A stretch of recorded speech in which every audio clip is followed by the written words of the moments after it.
సంగారెడ్డి పట్టణ కేంద్రంలోని శ్లోకాస్ శ్రీవాణి హైస్కూల్ యాజమాన్యం ఆధ్వర్యంలో వసంత పంచమి పురస్కరించుకొని సామూహిక అక్షరాభ్యాస కార్యక్రమంలో భాగంగా పాఠశాలలో ప్రత్యేక పూజలు నిర్వహించారు. ఈ సందర్భంగా పాఠశాల ప్రిన్సిపల్ హసన్ మాట్లాడుతూ వసంత పంచమి రోజున చిన్నారులకు అక్షరాభ్యాసం చేసినట్లయితే విద్యాబుద్ధులు సిద్ధిస్తాయని అన్నారు. 30 మందికి పైగా తమ పాఠశాలలో అడ్మిషన్ పొందిన చిన్నారులకు అక్షరాభ్యాసం చేయించామని ఈ సందర్భంగా తెలియజేశారు. ప్రతి కార్యక్రమంలో అన్ని విధాలుగా సహకరిస్తున్న తల్లిదండ్రులకు పాఠశాల యాజమాన్యం తరఫున కృతజ్ఞతలు తెలియజేశారు. ఈ కార్యక్రమంలో నూర్జహాన్, కల్పనారెడ్డి, గీతారెడ్డి, సుజాత యాదగిరి, మాధవ కృష్ణ తోపాటు పాఠశాల సిబ్బంది, ఉపాధ్యాయ బృందం, విద్యార్థినులు వారి తల్లిదండ్రులు పాల్గొన్నారు.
వసంత పంచమి సందర్భంగా సరస్వతీదేవి పూజ నిర్వహించడం జరిగింది.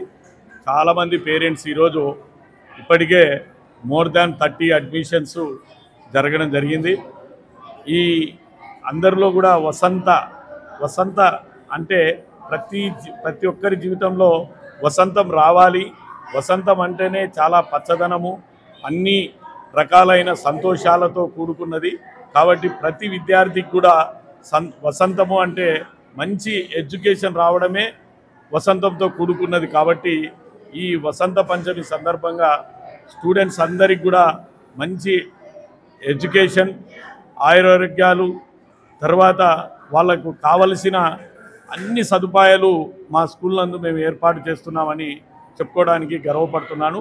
మా స్కూల్ నందు ఈరోజు వసంత పంచమి నందు మేము పిలవకున్నా, మేము అడగకున్నా చాలామంది పేరెంట్స్ విరివిరిగా పాల్గొనడం మాకెంతో సంతోషంగా ఉంది. అందరికి కూడా ధన్యవాదాలు. మీడియా మిత్రులకు కూడా ధన్యవాదాలు. Srivani school principal Hasan sir గారి ఆధ్వర్యంలో వసంత పంచమి వేడుకలు చాలా ఘనంగా ఇక్కడ నిర్వహించడం జరుగుతుంది. ఈ వేడుకల్లో మేము కూడా మా పిల్లలను తీసుకొచ్చి అక్షరాభ్యాసం చేయించడం జరిగింది. వచ్చే సంవత్సరం వరకు ఇక్కడ ఉత్తమమైన ఉపాధ్యాయులతో ఈ స్కూలు చాలా బాగా నడవాలని మేము మనస్ఫూర్తిగా కోరుకుంటున్నాం.